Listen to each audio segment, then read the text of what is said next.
তৃণমূলের 15 বছর শাসনের বিরুদ্ধে নানা অভিযোগ তুলে এবার চার্জশিট পেশ করলেন অমিত শাহ। কিসের ভিত্তিতে তৈরি হলো এই চার্জশিট? সাংবাদিক বৈঠকের মধ্য দিয়ে সমস্তটাই স্পষ্ট করে জানালেন কেন্দ্রীয় স্বরাষ্ট্রমন্ত্রী। বিধানসভা নির্বাচন যতই এগিয়ে আসছে ততই যেন উত্তপ্ত হয়ে উঠছে বঙ্গ রাজনীতি। দোষারোপ পাল্টা দোষারোপ, এই নিয়েই এই মুহূর্তে চর্চায় তৃণমূল বিজেপি।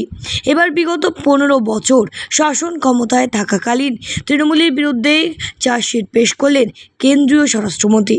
নানা অভিযোগকে সামনে এনে একটি 35 পাতার চার্জশিট প্রকাশ্যে আনেন তিনি। এদিন সাংবাদিক বৈঠকের মধ্যে দিয়ে তিনি বলেন, তৃণমূল যতই বলুক এটা বিজেপির, কিন্তু এটা আসলে বাংলার মানুষের চার্জশিট। 35 পাতার এই চার্জশিট প্রসঙ্গে তিনি বলেন, এই ভোটে বাংলার মানুষকে ঠিক করতে হবে, ভয়কে বেছে নেবেন নাকি ভরসাকে।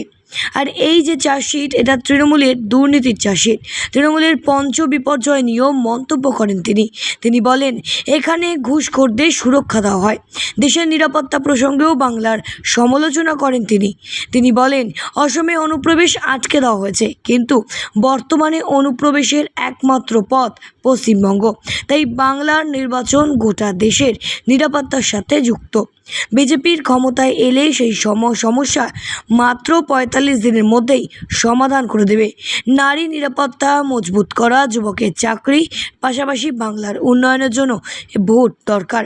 বিজেপি সরকার গড়লে এই সমস্ত কিছুর সমাধান হবে, এমনটাই কিন্তু এই দিনের এই চার্জশিট পেশের সাথে সাথে তুলে ধরেন কেন্দ্রীয় স্বরাষ্ট্রমন্ত্রী অমিত শাহ।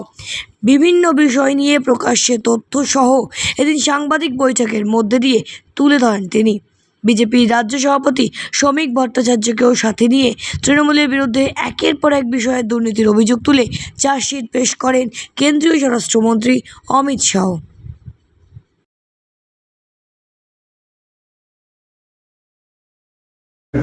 देखिए, ममता जी बड़ी कुशलतापूर्वक बंगाली स्पीकिंग और बांग्लादेशी दोनों के बीच में भेद को समाप्त करें।